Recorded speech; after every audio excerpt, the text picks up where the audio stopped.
You're listening to the Full and Thriving Podcast, a place where courageous women come to break free from food obsession, heal their relationship with their body, and strive to live a life that's present, lighthearted, and meaningful.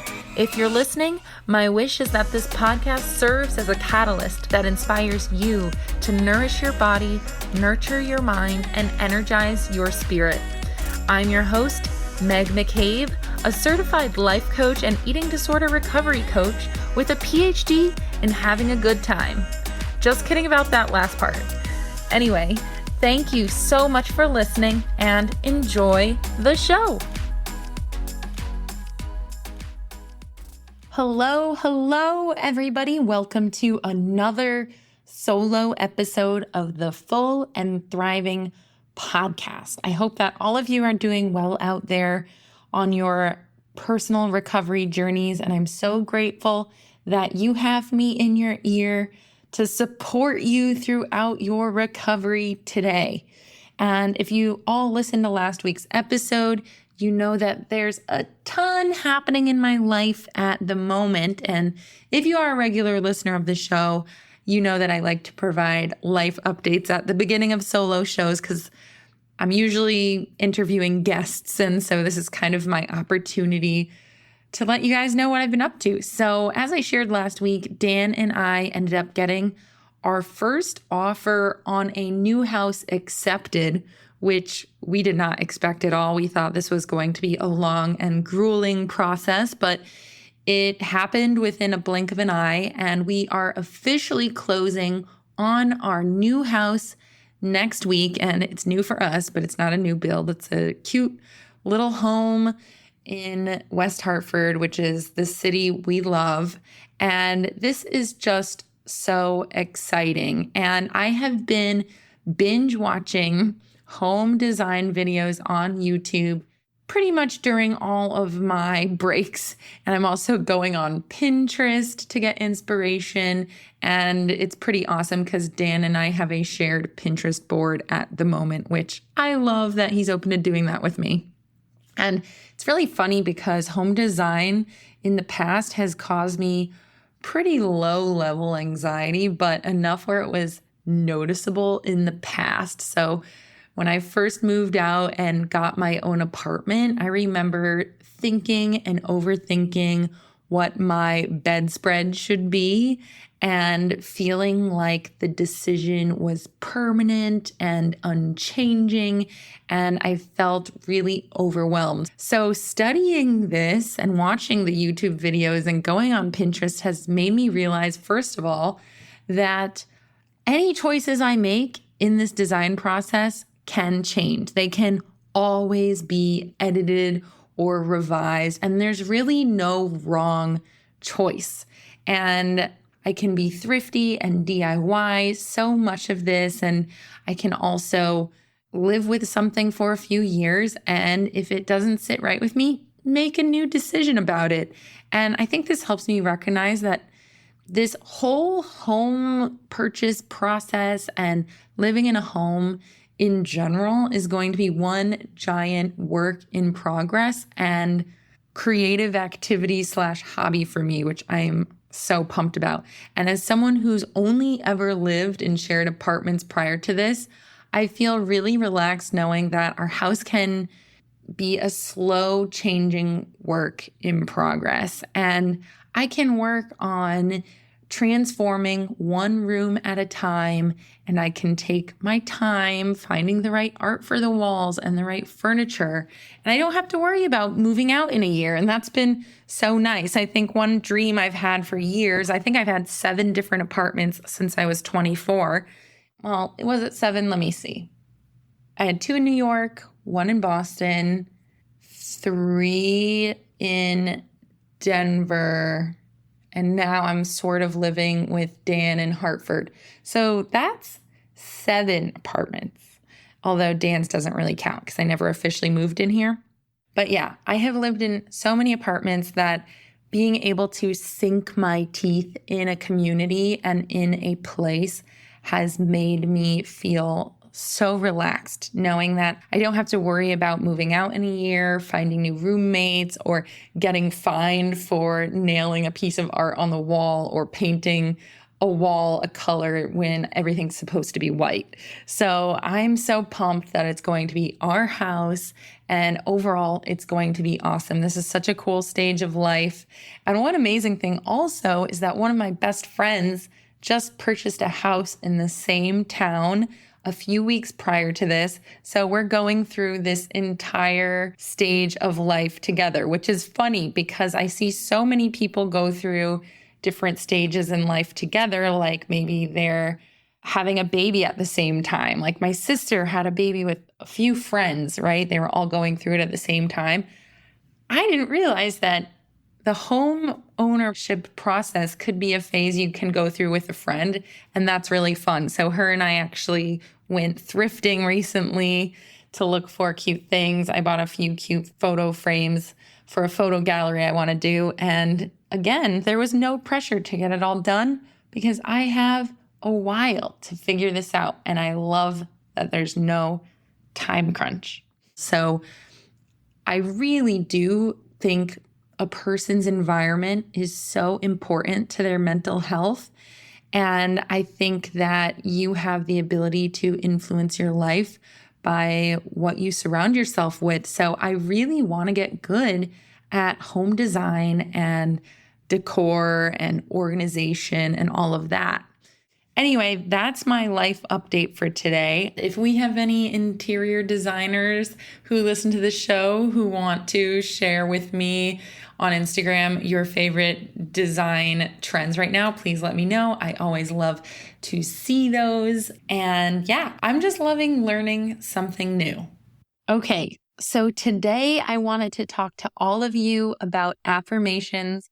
I've been wanting to do an episode about this for years now, and today is the day. So we'll be talking about affirmations and how they can help you in eating disorder recovery and in life, how you use them, and the benefits of affirmations. And before I dive into this episode, I want to let you know that I have a link in the show notes ready for you so that you can download my 200 eating disorder recovery affirmations audio that I actually created almost 6 years ago at this point. But I'm telling you, it's still amazing and I get great feedback on it all the time. So throughout this episode, I'll be sharing why and how affirmations are helpful for you and your recovery, and I'll be sharing some of my favorite affirmations from the 200 eating disorder recovery affirmations that I have for you at the end. That audio is free for you to download in the show notes. So pause this and go ahead and do it right now. I promise you it's going to transform your recovery mindset as soon as you start listening to it. And if you listen to it daily, it could potentially change your life. So I personally adore affirmations and use them all the time in my own life. However, one reason why affirmations rub people the wrong way is because they feel that they are so far from reality. So, for instance, people in eating disorder recovery might hate their body. And if they hear an affirmation that says, "I love my body every day in every way," that person is going to feel peeved and maybe super anxious that they're nowhere close to believing that. And trust me, I've had moments where I've listened to affirmations and felt like this is just really unobtainable for me today. And that is okay. However, when I was writing this affirmations recording, I created these and wrote these list of affirmations to meet you where you're at. So they are designed for someone in the process of recovering. And so, for example, an affirmation I have written that isn't, "I love my body every day in every way," is actually, "I'm learning to accept my body as it is." So as you can tell by that affirmation, it's not this super overly positive statement that makes you feel bad about yourself. It's just going to meet you where you're at and remind you of your goals. So this affirmation audio has it has some positive affirmations, but it has some really real down to earth affirmations that might really help you get from a low vibrational state to maybe one that's neutral or one that's focused on moving in a positive direction. So these affirmations are meant for people who genuinely want to move towards a direction of healing. They are not coming from a place of being already healed, although many affirmations out there do that. So I've done my best to make sure that these affirmations will resonate with the listeners across all levels of recovery. Okay, so go ahead, check that out, download those today. I swear you're going to love it. But let's dive into the real content here. So you might be wondering, what exactly is an affirmation anyway? So an affirmation is a positive statement or phrase that is repeated to oneself with the intention of influencing someone's thoughts, beliefs, and behaviors. And they're usually used as a self-help technique or personal development technique to increase positive thinking and self-esteem and encourage personal growth so that you can develop a mindset that helps you achieve your goals in life. And so in this case, it's recovery. And the underlying principle is that by consistently repeating these affirmations, individuals can gradually over time shift their mindset on a subconscious level and rewire those neural pathways. So they go from being really negative and maybe even critical to more optimistic and positive. And what affirmations do is that they're really designed to challenge your self-talk and create a more optimistic, hopeful outlook towards whatever you're hoping to achieve. And it's interesting. I don't have direct experience with eating disorder recovery affirmations because when I was going through eating disorder recovery, social media didn't exist. It really just required my recovery team to support me. So I didn't know about these. But after recovery, I had started my entrepreneurial journey. So back when I was living in New York City, I actually used affirmations to heal my negative money mindset. So if any of you are entrepreneurs, you know that the discussion around money mindset is a really big thing because you're expected to earn your own income, which is a huge risk for people who maybe have fear-based thoughts around money.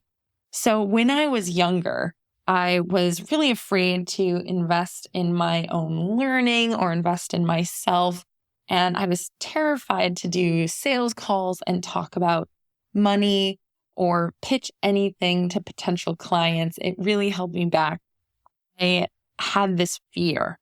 And so I actually turned to using affirmations to heal this part of me. So for an entire summer, I listened to positive money mindset affirmations, which sounds so silly, all day long. And I used this audio, which is actually still on YouTube, hilariously, day in and day out while I was multitasking. So I'd clean my apartment and listen to the affirmations. I'd listen to them in the car, in the shower, on the subway. And my hope that while I was going about my day doing all these things, I'd be normalizing these positive thoughts deep in my subconscious. And what I noticed was whenever I had a fearful or negative thought about starting a business or earning money or investing in myself, any of those thoughts popped into my brain. Those thoughts no longer felt comfortable to me. They actually felt really awkward and uncomfortable because I had been raising my vibration with more positive money mindset thoughts. So having a constant stream of positive thoughts in my brain actually felt physically better to me. And my brain was used to having those thoughts that were a little bit more positive related to money. So when I had that negative thought, it felt weird and icky inside of me. And I'd quickly redirect my thought to a positive affirmation that I connected with on a personal level.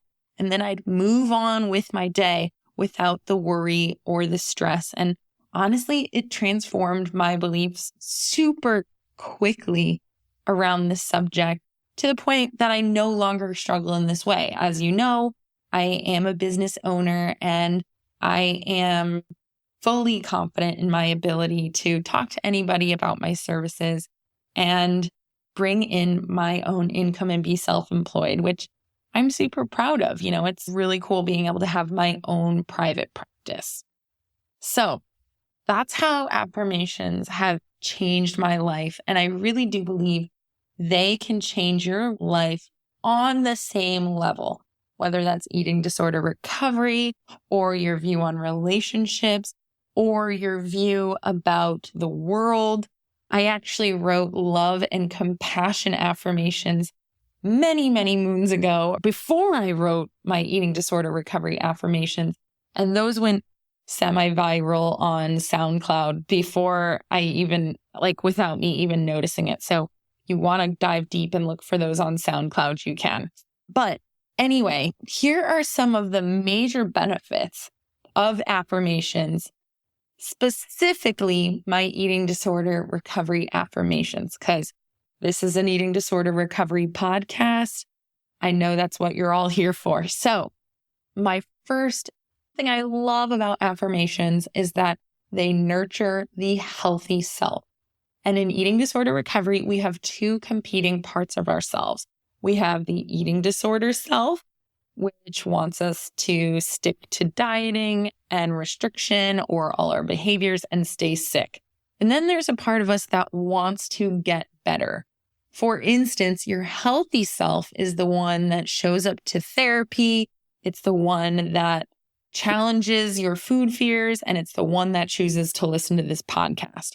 Affirmations give your healthy self new thoughts to challenge the eating disorder voice. And I find after writing out many dialogues between the eating disorder self and the healthy self with my clients, we can clearly see that the eating disorder self is usually repetitive and fear-mongering and totally unoriginal.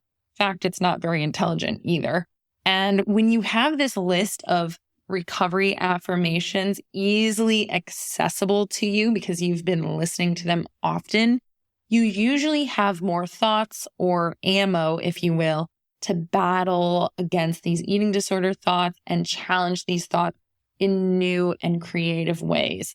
So I love affirmations because just by listening to them, your subconscious is soaking them up, and this is healing your healthy self. It's actually a very passive way, low energy, low effort way to start healing yourself and transforming from the inside out. Another reason why I love affirmations is because they cultivate optimism. So that's point number 2.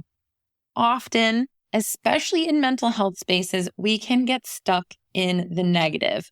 And while I think it's really important to acknowledge the challenges and difficulties we face, and I know it's also really important to express our negative emotions, I find that we often forget the value of optimism and positive focus. And when I say optimism and positive focus, I'm not talking about toxic positivity, which is a huge buzzword in the field right now. Optimism and positive focus are different from toxic positivity. So toxic positivity steamrolls, invalidates, and ignores your current reality and your emotional state.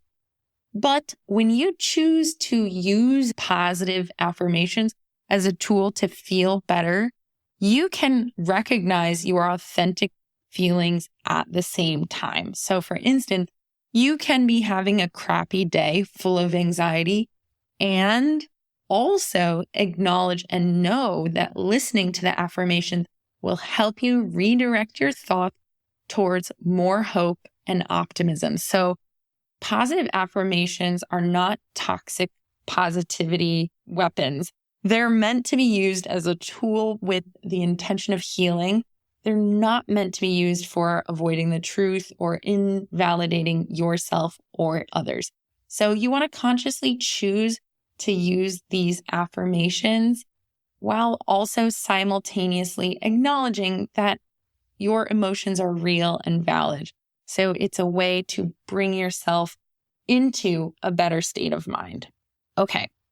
Point number 3 on why I love affirmations and the benefits of affirmations is that affirmations help with coping and they can be used as a coping skill. So sometimes in our eating disorder, the ED voice can get so loud that it's impossible to hear our healthy self underneath all the criticism and cruelty that it brings. And I find that listening to affirmations can be part of your coping toolkit. For instance, if you're feeling tempted to use an eating disorder behavior, you can turn on the affirmations to battle the thoughts about the urge and also incorporate an additional coping skill like doing art or crafting or dance or knitting or gardening, etc. And these affirmations, in addition to maybe doing something with your hand, can help decrease the intensity of the urge just enough so you don't use the eating disorder behavior you're very tempted to use.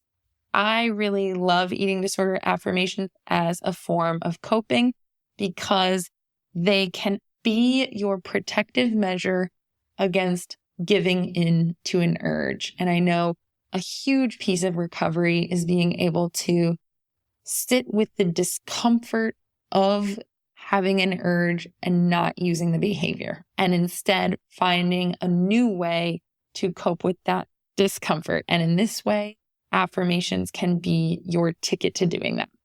All right. The 4th benefit of affirmations is that they teach you about yourself. And I love this. Affirmations provide insight into where you and recovery stand in a way. If an affirmation that is on the audio, for instance, really rubs you the wrong way, you can take a moment to reflect on why that is, and even take a moment to bring that up in therapy. For instance, if an affirmation about body acceptance pisses you off, there's something there that you can learn about yourself and more deeply understand. And in the opposite side of the coin, if an affirmation lights up your soul and makes you feel inspired and hopeful, you can reflect on that too. What about this makes you excited and why? How does this affirmation inform me about what I want for myself, right? Again, it can actually inform you on what goals you want and who you want to become. And I love listening to affirmations because they make me so excited about the potential for the future. They really give me the feeling that anything is possible. And I know that sounds so corny, but I mean, I guess this is a side note. I didn't have this in there. Affirmations make me feel like anything is possible. They give me so much hope when I listen to them, especially when I want to transform my mindset. Okay. The 5th reason and benefit of using affirmations is that they support your goal setting. So affirmations can help individuals clarify their goals and stay motivated to pursue them. And they do this by reinforcing the belief in your abilities and also your character and who you are as a person. So affirmations can increase the likelihood of achieving these aspirations because they're increasing your self-confidence, your self-perception, and your belief on what is possible. And I also find that affirmations can help us stay connected to our recovery vision, which is basically a giant image or visual of what we want to achieve. I like being reminded constantly of what I'm striving for, and I find affirmations can be extremely grounding because they remind me of what I should be focused on. They bring me back down to earth. And sometimes in recovery, we feel overwhelmed by everything we need to be doing. And our affirmations continue to give us clarity and keep us connected to that vision and our daily goals, which I find that helps with any level of transformation. Okay. And the last benefit to using affirmations is that you can make affirmations your own. Affirmations are yours. And what I mean by this is that you can make affirmations anything you want them to be. And you can use them as a tool to influence how you want to navigate the world. Not how I want to navigate the world, not how your mom tells you should navigate the world, how you want to navigate the world, how you want to think, how you want to feel. You can write and craft your own affirmation so that you can have power over the way you think. So if you disagree with an affirmation you hear, for instance, you listen to my affirmations or some on YouTube, that's fine. You don't have to force yourself to believe any affirmation, right? If it doesn't resonate with you, you don't have to force yourself to believe it. You can say to yourself, that's an affirmation I'd like to believe. And maybe you keep listening to that one until you do. Essentially, you can just let the affirmations that you don't like go and focus on the affirmations you want more of in your life.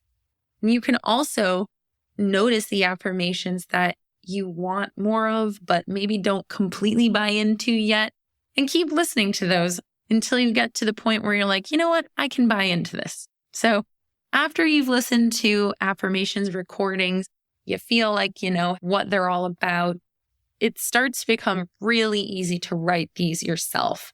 And I highly recommend challenging yourself to write out your affirmations. And after that, recording an audio of your own voice saying them out loud.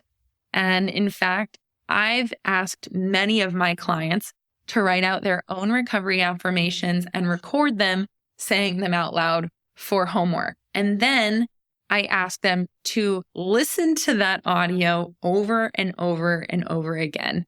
And although it may feel cringy to listen to your own voice, listening to you saying the affirmations that you wrote is extremely empowering on a deep level. And it's actually really amazing to hear yourself say everything you truly want to believe deep down in your heart. So I love affirmations. They are not set in stone. They can be anything you want them to be. And obviously, we want them to be recovery focused for anyone listening to this podcast. So before I let you go, I want to remind you that affirmations do not require your full focus. I do not want you to sit silently for 30 minutes listening to these affirmations quietly. You can if you want, but that's just going to be boring really quick. I suggest turning them on and letting them run in the background throughout your day so that your subconscious can really soak them in. Okay, there you have it. All my reasons why I love affirmations and why I want you to give them a try and use them as a tool for your recovery journey. Now, while writing this episode, I actually reached out to a few of my clients to hear of what their favorite eating disorder recovery affirmations from the audio are. So I'm going to read a few of these to you to let you soak them in. And just remember that there are 200 affirmations on the audio, just like these. So if you connect with any of these, go ahead and check that audio out. Okay, so I'll just read some of them. The first one is, I am learning ways to be kind to myself. I have the power to choose healthier behaviors. Perfection is overrated. It's okay to make mistakes. Everyone experiences good days and bad days. My future is brighter than my past. Now, more than ever, I'm ready to recover. I remember to practice self-care, even in little ways. Nutrition labels didn't exist 40 years ago, so that's proof people can live without them. Small progress is still progress. My emotions are big and often intense, but I am not too much. I'm not doing this because I want to do it today. I'm doing it because I want to be able to do it in the future. I am the perfect amount of me. I deserve to eat the food I truly want and have full permission to enjoy it. Although I may feel empty, I am still here, and I will feel like myself again. I am enough. Okay, I hope you connected with some of those. Please take a moment to rewind and listen to those again and write down some of your favorites. And as always, I just want to give you a major thank you from the bottom of my heart for being here and listening to the show. Have a beautiful rest of your day wherever you are, and I'll catch you next time on the Full and Thriving podcast. All right, that concludes this week's episode of the Full and Thriving podcast. Thank you so much for taking the time to listen to this episode of the show. When you have a moment, please head on over to Instagram and follow my recovery coaching account at Meg_McCabe to stay up to date on everything I'm doing in recovery land. And if you're feeling extra inspired, please send me a direct message to let me know how this podcast has impacted your life. I'd love to hear your feedback. Thanks again for listening, and I'll see you next week.